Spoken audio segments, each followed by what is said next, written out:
What's going on, guys? My name is Nicholas Merton here at Data Dash, and today is August 1st of 2017.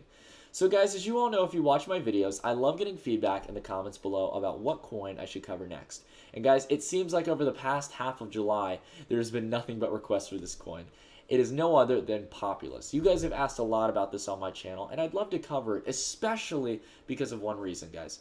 When I was going about researching this coin on YouTube, on its website, and just generally on the general web and the internet of things, I couldn't find much info on it. Really, you would think you'd find a good YouTube video on it. You would think that their website does a pretty decent job, or they'd have a video that kind of markets the product. No, there's literally practically nothing. If there was something, it was extremely drawn out, and it didn't do a good job of summarizing the major concept of Populous for the average individual, which I think a lot of cryptocurrency investors might have a hard time understanding. Not being insulting to you guys, it is just literally not marketed that well. So I want to do as best as I can, though it will not be perfect, and though I will not be able to cover everything. I want to try to do the best I can in a short period of time to cover it. So let's not wait any longer, guys. Let's go through the numbers real quick. The market cap is sitting around 132 million. Definitely a nice, well-developed market cap, edging towards a mid cap. So we've got good volume here, almost sitting at 1 million over the past 24 hours. And I love the circulating to max supply numbers, guys. Not only are we closer towards the max supply end, but that max supply number, oh, perfect. I like that limited supply, 53 million. So as we can see here, when the ICO came out mid-July, that's why a lot of people were requesting it, we had a big spike up in valuation, and then it sunk down, and we've been having a slow increase over time. Well, actually, I wouldn't say slow. Definitely a nice, steady increase over the past few weeks of July. So what is building this optimism behind it? What's the target market it's going for? Does it have a good dev team? We'll talk about all that, guys. So I've got the website right here, and if you go on Populous's website, not only does it not have a really kind of beautiful design to it, I'm just going to say it looks kind of old, the background's very pixelated. That being said, web design isn't everything, guys. The biggest flaw here is that it says right at the start, sell your invoices online and take control of your cash flow. Okay, I'm going to be honest in saying this, and this is why I was talking about like general crypto investors earlier. I'd say that 90% of you don't even understand what that means. And that's not an insult to you. That's because I'm saying that because unless you're a small business owner or someone who works in the finance sector, you really shouldn't know about what this means. And that being said, they really did not do a good job marketing. That's my biggest critique of Populous. As much as I'm going to tell you guys why I'm optimistic on the technology and everything, they did not do a good job of branding it. And that's a very important job in getting a cryptocurrency out there. So anyways, guys, that's my just opinion I have to get across. I'm always usually positive on coins. However, I will be negative when it's necessary. Let's go ahead and look at the white paper, because there isn't really much good resources out there where I can go into detail and explain this to you guys. So we're here on the Populous white paper. You can go on the website. They have it in the top tab if you guys want to follow along. So the abstract does a great job of talking about the general target that it's going for. So guys, basically in the business world of things, whether you're here in the United States or you're across the world, each business usually has gap periods from when they get payments from consumers, usually taking somewhere between 30 to 60 days, and sometimes taking much longer than that, like 90 or 180 days. Usually big evens like that they give customers, whether it be business to business or business to consumer. Either way, there's going to be that gap period, and a lot of times where they give people and their consumer bases time to pay back expenses for the company. So let's say, for example, I have a small business, and I sold you 1,000 pieces of lumber. I'm a lumber company, and I sold you 1,000 logs. Well, that's a big purchase, and you might not have all the money up front, so I'm going to give you some time to pay it down. And that gap period between might hurt my cash flow.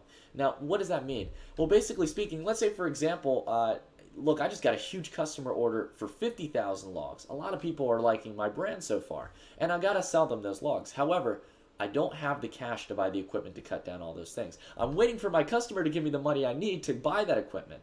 Well, what I can do is I can reach out towards a lender, or a short-term lender more specifically, who can give me that money so I can go about doing my business as usual, and then I'll pay them back when I get the cash from my customer. Makes sense, right? And it's just to keep things flowing. It's to keep the blood going in the economy, to keep the money flowing. And it's a very smart and necessary part of any functioning economy or business. So, that being said, there's a big issue here, guys. with small and medium enterprises, this is becoming more and more dependable day by day, okay? And with large transaction periods waiting for their consumers to pay down, this has become a $3 trillion industry, a massive market, guys. However, it's been controlled by a very select few companies and a few select entities in the corporate world. And because of that, rates aren't the best that they really should be. They're not competitive, and it's not embracing a new type of lending that has really been taking over the general finance scene known as peer-to-peer lending. Now, what's the difference between peer-to-peer lending comparative to normal lenders? Well, whereas XYZ Bank, a large, gigantic corporation, might lend out these kind of short-term loans at whatever rate they feel fit, peer-to-peer lending is relatively competitive and it's diversified, meaning that you and I, let's say for example, we had someone with a small business, and they sell clothing, they sell shirts, and they have $500 in that kind of gap time period, meaning they have $500 they're waiting for a consumer to pay back, or one of their distributors to pay back to the company. Well, what we could do is we could give them that short-term loan, you and I. Why don't we both give $250 to equal that $500 and cover that temporarily, and then we'll make a measly little nice little interest rate on it, probably much less than the bank. And this is where peer-to-peer lending usually wins and why a lot of companies are going towards it. So, where does this all tie into Populous, guys? I'm sorry I had to really describe the conceptual basis. It's just to understand it, because it is something that's not what every individual could probably understand it right up front.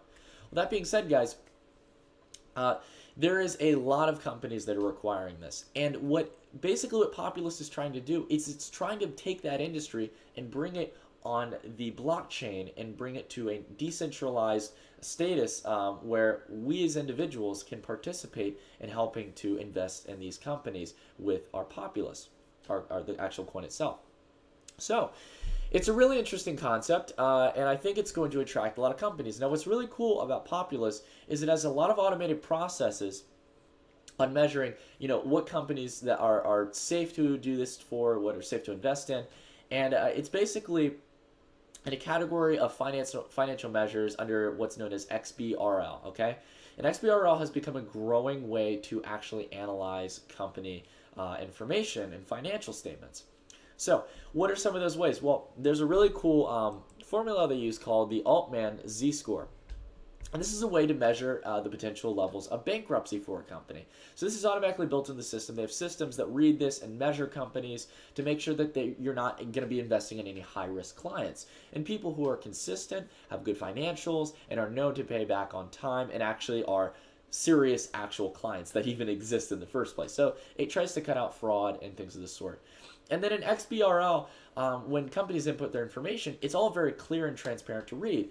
This video right here is really good if you're still not really getting an idea. Oops, sorry, I had the video down there. This is a great video to go check out, guys. If you don't know what XBRL means, it's pretty much a certain sense of tags or a language that companies input the matching information into. So it's easily processed, pushed in, and it can be analyzed very quickly.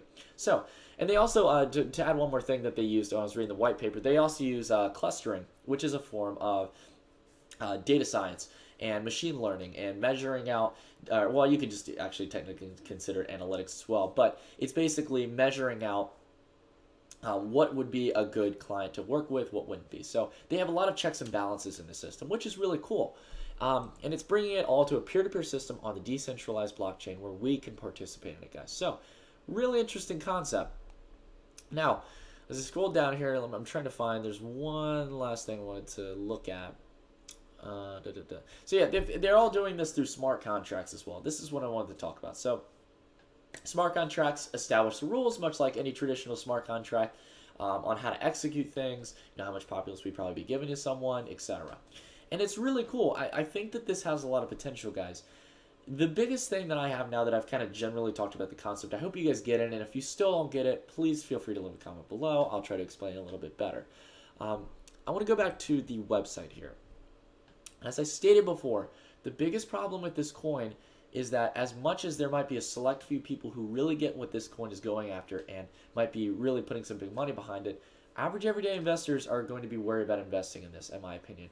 There's not much detail to it. I can't blame them, though. They have a relatively small team at Populous, which also is kind of a worrying thing as well. But nonetheless, they've got a good team of people, They've got developers, they've got financial consultants, and they've got someone who does risk consulting as well, which is really important to have people who have that experience in the consulting world and in general finance overall. So, nonetheless, do I think that Populous could be one of the big coins? Yes, guys, I really do think this is interesting. I think that it's going for a multi-trillion-dollar market, meaning that that is a very good selling point as is. And if they're even just slightly successful, that's billions of dollars in annual revenue that they'd be taking away from that traditional industry. So, guys, I'm very optimistic about it. However, I will say the last thing to critique, and I've said it before, they need to market this coin a little bit better. And I'd be happy to give some recommendations. And if you guys have any more questions about the coin, feel free to let me know in the comments below. I'll try to describe it as best as I can. But the best resource I can recommend is the white paper. And make sure to read through it if you're going to be making any large forms of investments so you really understand how it all works. I gave a very brief description of it in this video, guys. And that's kind of what my videos are meant to do. So, anyways, that's it, guys, for the video. I hope you all enjoyed it. If you guys have any comments or questions down below, leave them in the comments, along with any other coins that you guys would like me to cover. But anyways, I will see you all in the next video. Stay tuned, guys.